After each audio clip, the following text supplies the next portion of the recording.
What's up, everybody? Welcome back to The Burning Hammer. I am Mark Izzo, and in this video, I'm giving you my WWE Crown Jewel match card predictions. But before I get into that, make sure to follow us on all of our social media. You can follow us on X at The Burnt Hammer. That is the best way to get our immediate and initial reactions to anything and everything happening in the world of professional wrestling. And you can follow us at The Burning Hammer on everything else. That is the best way to stay up to date with when we release new YouTube videos or when we release new episodes of the podcast. You can listen to the Burning Hammer podcast on Apple, on Spotify, or wherever you listen to your podcast. Plus, you can watch it on YouTube, and make sure to like, comment, and subscribe, and click that bell in the corner so you get notified every time we release a new YouTube video. All right, first up we have Sami Zayn taking on JD McDonough of kind of the Judgment Day.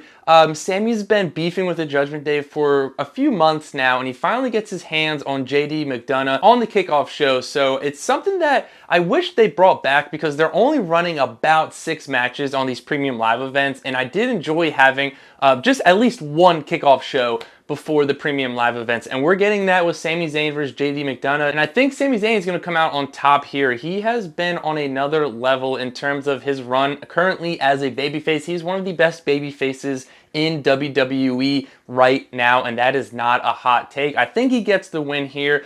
There's a small chance that the rest of the Judgment Day could help JD pull off this victory, but I think Sami Zayn needs the win, and he needs it in front of the Saudi Arabia crowd at Crown Jewel. Next up, we have the WWE Women's Championship match, which is Io Sky taking on the challenger Bianca Belair. Bianca made her return back to WWE recently over the past week or a week or two ago, and this one's tough for me to decide who is going to come out on top here because WWE's been booking this WWE Women's Championship super weird. We haven't really gotten like a proper storyline of like, I want this title, like months in like the making. Like it seems like Io Sky is defending the championship like every week against either Charlotte Flair or against Bianca Belair. Like it just seems like we're getting a one-off title defense every single week. So it's for that reason that it makes me think maybe Bianca's going to win back the title that she lost a few months ago.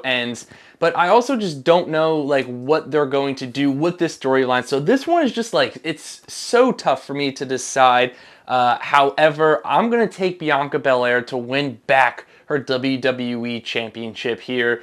I think that it's going to set up a ton of really good storylines. Like, I think we can get a ton of really good storylines with Io Sky, but they just haven't done it yet. And it feels like this was kind of to like push Io Sky to that next level. And so I think they're going to give the title back to Bianca Belair and sort of like give her the ball and just let her run with it. So I'm taking Bianca Belair to win the WWE Women's Championship. Next up, we have the greatest of all time, John Cena, taking on the Bloodline Solo Sikoa. Let me know in the comments below, how do you feel about WWE just calling John Cena the greatest of all time, like as his nickname? I think it's super weird. I think it's something that it's obvious, so like you just don't need to do it, and I just think it's weird, and I think it's weird to call him the greatest of all time. Just call him the GOAT. It's way shorter, easier to say, but I digress. John Cena's taking on Solo Sikoa.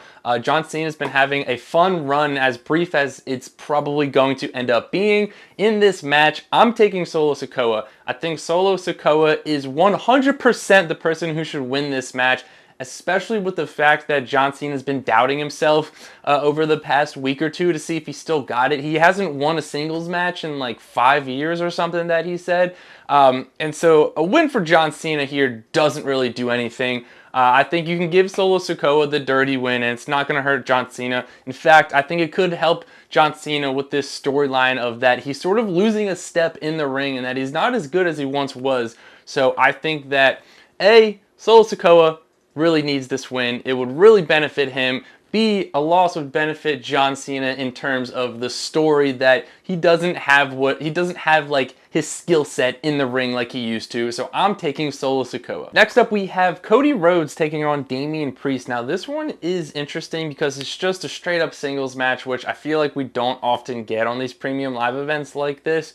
And again, similar to Sami Zayn, Cody Rhodes has been having his fair share of issues with the Judgment Day.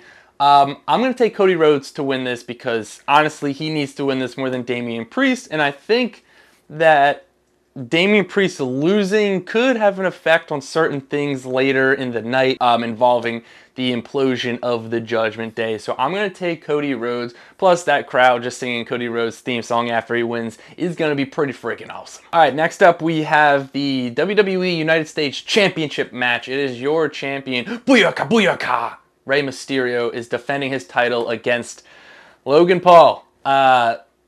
As much as it pains me to say, I think that Logan Paul is going to end up winning this match. Rey Mysterio, as the United States Champion, always just felt like a transitional champion to give the title to someone else. And I guess it turns out that that person is Logan Paul. I know maybe a while ago, a few months ago, when Logan Paul sort of signed as a WWE superstar, a lot of people were praising him.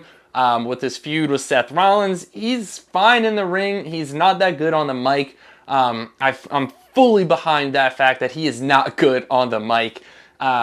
But sadly, I do think he's going to win the United States Championship here. Again, it sucks because he's not a full-time wrestler. I don't think he's going to be on the show every single week. But, you know, who knows? Maybe he will end up doing that. But I just, like, these mid-card titles, man, like, the Intercontinental Championship is way up here. The United States Championship is way down here, and we just need a good long run, and Logan Paul is not going to give that to us, but I do think he's going to win the United States Championship. All right, next up we have the Fatal 5-Way for the WWE Women's World Heavyweight Championship. You have your champion, Rhea Ripley, defending her title against Nia Jax, against Raquel Rodriguez, against Shayna Baszler, and against Zoe Stark. I have some concerns about Rhea Ripley winning this match, but I do think Rhea Ripley is going to end up getting the win here.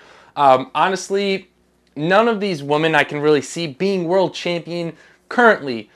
Maybe Raquel Rodriguez, but it just doesn't feel like the time. It doesn't feel like the place for Rhea to drop her title. I do think Raquel can be the person to beat her, but I think that they need to like build a proper storyline, and I just don't think we have a proper storyline built right now for the WWE Women's World Heavyweight Championship. So that's why I do think that Rhea Ripley is going to retain her title, and dear God, let's just hope Nia Jax doesn't win. Next up is the men's WWE World Heavyweight Championship match, which is Seth freaking Rollins defending his title against Drew McIntyre. I think that Seth is going to retain his title here, but I think that Damian Priest is going to cash in successfully.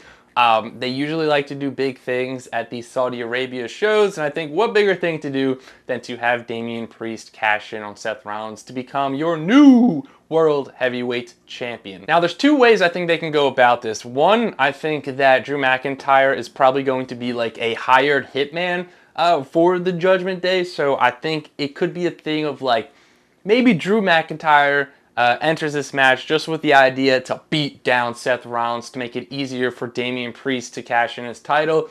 But I think what they're going to end up doing is that after the match, you know, I think the Judgment Day was just like, hey, Drew, if you end up losing, which you probably won't, but if you end up losing after the match, just beat down, soften up Seth Rollins, and once Priest cashes in, you'll be the first person in line for a shot at the title. So I think that's what they're going to do. I think Seth is going to beat Drew clean, but I think after the match, Drew's just going to beat down Seth Rollins, thus leading to the Damian Priest cash-in. And lastly, what's probably going to be the main event is Roman Reigns defending his undisputed WWE Universal Championship against LA Knight. Roman Reigns is going to retain his title here. As much as I would love to see LA Knight hold that title, it's not going to happen. A lot of times you can just go based off of feel for these things, and it just doesn't feel like the time for Roman Reigns to drop his title. And although it does feel like the time to put some sort of title on LA Knight, it does not feel like the time to take the title off of Roman Reigns, although LA Knight has been cooking Roman Reigns on the mic over their past couple of weeks. It's just not going to happen.